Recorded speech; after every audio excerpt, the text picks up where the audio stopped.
Korban sebelumnya diminta seseorang untuk menjolok buah kelapa. Namun naas pipa besi setinggi 7 meter yang digunakan korban menjolok kelapa tersangkut pada kabel listrik.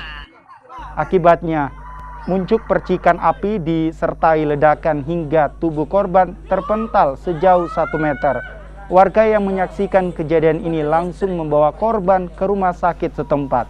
Korban yang alami luka serius kini menjalani perawatan intensif di Rumah Sakit Sultan Daeng Raja Bulukumba.